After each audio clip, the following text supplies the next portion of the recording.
Okay, so we're starting in with chapter 13, Uniform Commercial Code. So you may or may not have had exposure to this in 2080 or your legal environment of business course. But either way, we're going to go a bit deeper into the UCC than we did in that course. All right, so what is the UCC, or the Uniform Commercial Code? It's saying the UCC really isn't a law. It's a hypothetical set of laws. So the genesis of the UCC is that a group of legal scholars, actually members of the National Convention of Commissioners on Uniform State Laws, and that commission was composed of mostly legal scholars, a few jurists, attorneys who are very well versed in practice sales law. And it was written to solve a problem. The problem was that interstate commerce, most business crosses state lines at some point, particularly when you're selling goods, right? And every state has their own law. So when a buyer is in, say, Ohio, and the seller is in, it could be Kentucky, it could be any state. Both states have their own independent sales law, all right? And there's a good chance that the buyer in Ohio understands the rights under Ohio law. And there's also a good chance that they may understand the basics of surrounding states that you may commonly do business with. But it becomes very burdensome when you, as a buyer or a seller, have to be familiar with, 50, maybe more when you think of DC and, U.S. territories, 50 different commercial codes, right? And that was problematic. It's difficult and expensive to manage that. So enter the Uniform Commercial Code, which, as uniform laws go, is the standard. There has not been a uniform law or code that was as successful as the Uniform Commercial Code. Having said that, there are other uniform laws we'll refer to at other points in times during the semester, but suffice it to say that the Uniform Commercial Code has been adopted in every state, DC, Puerto Rico, Guam, and every U.S. territory, with minor adoptions, right? And if you're interested in some trivia, the last state to adopt was Louisiana, which, when you study law, Louisiana has it's a distinct structure that stands out among the other states. So that explains the reason why for that. Just trivia, won't show up on an exam. But the UCC, as we discuss and will learn, is law in all 50 states. Okay? I want to spend just a moment talking about the overlay between the UCC and common law, right? Because you understand common law. You have had you had several chapters on contract law. That was common law. That's what you got in 2080. All right. And on this slide, let me see if I can. Yes, here we go. Laser pointer. We'll refer to that previous body of contract law that you entered this course with as general contract law. All right. And so that applies to non-sales contracts. So your service contracts, all of those are subject to common law. Employment contracts, pretty much any contract that's not for sale or transfer of a good. All right, and we'll break down what a good is in a moment. But that we want to think of the UCC as a blanket that lays over the top of existing common law. All right. So there are some provisions, many provisions actually, that are different under the UCC than they would be under common law. So when we determine that the UCC applies, the next step, the next threshold question is there a relevant UCC provision? And if the answer is yes, then UCC controls. All right. If there is not a relevant UCC provision, then, and actually I had my laser pointer in the wrong spot, so forgive me there. If there's a relevant provision under the UCC, that's statutory law, right? Because the UCC is state statute. Every single state legislature has signed the Uniform Commercial Code into law. So where the Uniform Commercial Code and common law contradict, the UCC controls for the sale and or lease of goods. Where the UCC is silent, or if it's an issue that is not addressed in the statutory adoption of the UCC, then common law can still apply. All right. So that's the interplay between the Uniform Commercial Code and common law. All right. When does the UCC apply? All right. A contract for the sale or lease of goods. So Article 2, which is the majority of this chapter, applies for the sale of goods, and 2A applies for transactions for the lease of goods. All right, and to be quite clear, we're going to focus on Article 2. For most Article 2 provisions, there is typically a matching 2A provision, and a lot of the articles read in a very similar manner. There are some differences, but those differences are going to be outside of our scope for this chapter. All right. So sale of goods, we'll talk about goods in just a moment, can be for cash, cash equivalents, or in-kind exchanges. So what we're saying is the UCC applies if I go and buy 5 bushels of peaches.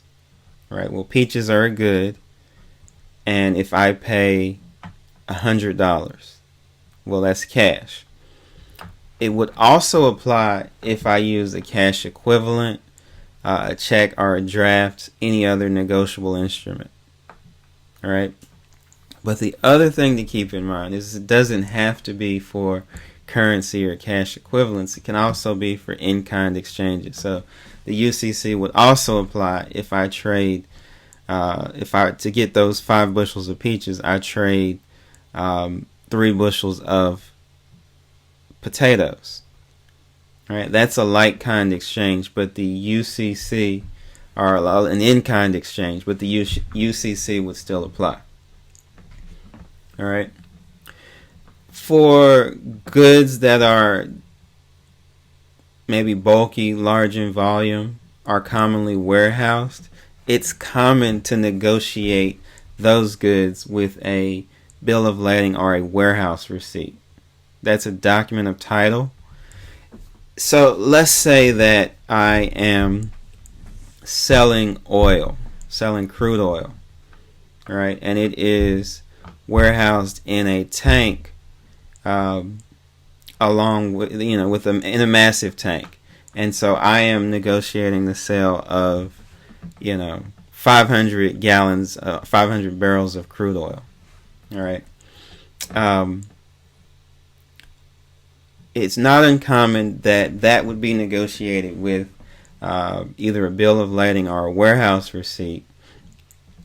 And so when we sit down and I pay for the 500 barrels of crude oil, you give me a warehouse receipt, and then I can go and take my tanker truck to the warehouse, present that warehouse receipt, and the warehouse would tender me or provide me with the product.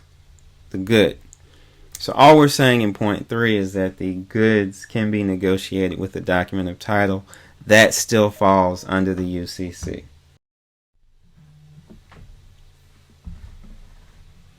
Okay. I referenced. So let's talk about what a good is. All right.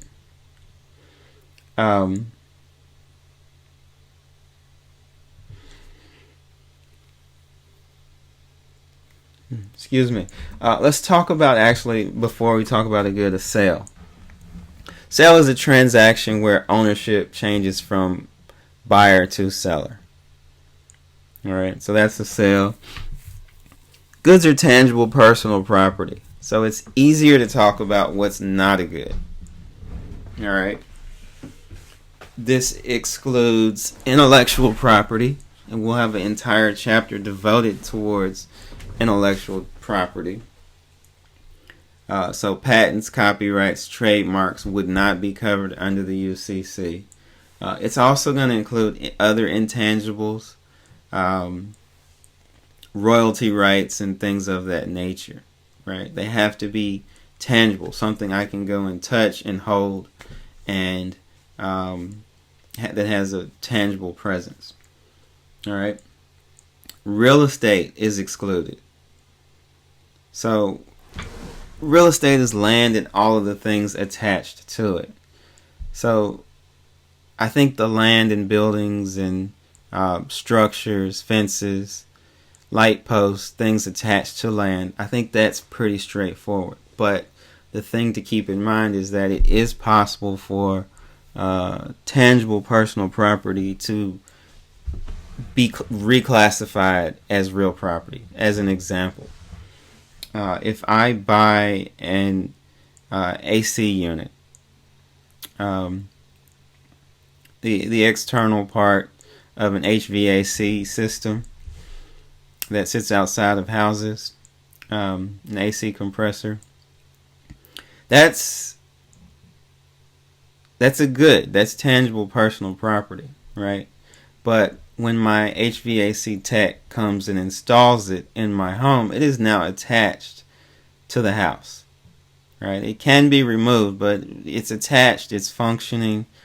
That is now real property. So anything that is permanently affixed to real property, to land, to buildings, is also real estate and not covered under the UCC. All right? When goods and services are combined, we're going to apply a predominant factor test. All right, so there's an example in the text. I'd like to use the managed software example. So if you've interned or co-opted, there's a good chance that your employer uses some sort of relational database. It's pretty much the standard in business, be it Oracle, SAP, PeopleSoft, etc. All right. Well, let's think about that transaction. All right. What is your company getting? They're getting software, which does meet the definition of a good. Software is a good, but they're also getting services. It's managed software. And when litigation related to those types of managed softwares have presented themselves, courts have found the UCC to not be applicable for managed software that is basically available for a time period. And that's pretty much the industry standard. So your company never owns Oracle or PeopleSoft or SAP. They have the right to use it for a period of time. And that's primarily a service. Right? So that's an example of the predominant factor test. All right. Another example, and this is an example to the contrary. If I am opening up a restaurant, all right, and I hire a company that will come and install my industrial fryers. All right, so they come, they bring fryers, they install them, they install the hoods, they set them up, they test them, and when they leave, I have working fryers in my restaurant. Well, that was a good and a service, right? Because the company came, they charged me one price, but they brought fryers, they installed them. Well, in the predominant factor test in that case, it would fall under the UCC because primarily I was purchasing the fryers, right? And the seller of the fryers does offer install and setup and testing as a service, but the predominant factor is the good, and that would fall under the UCC. Okay.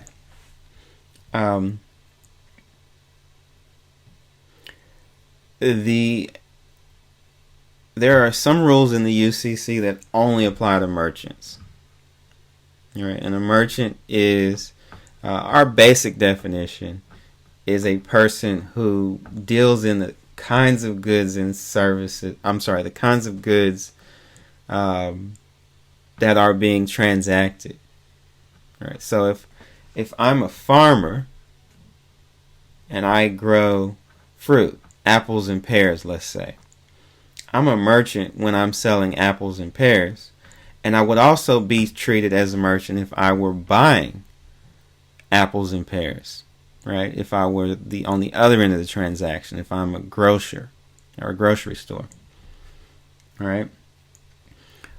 Or I can be treated as a merchant if I hold myself out as a person with expert knowledge. It doesn't even really have to be expert. A person that is highly knowledgeable about the goods being sold. All right. And so there are several rules that apply differently to merchants. We'll talk about those as we proceed through this chapter. All right. 2A governs lease of goods. Previously addressed that. Okay.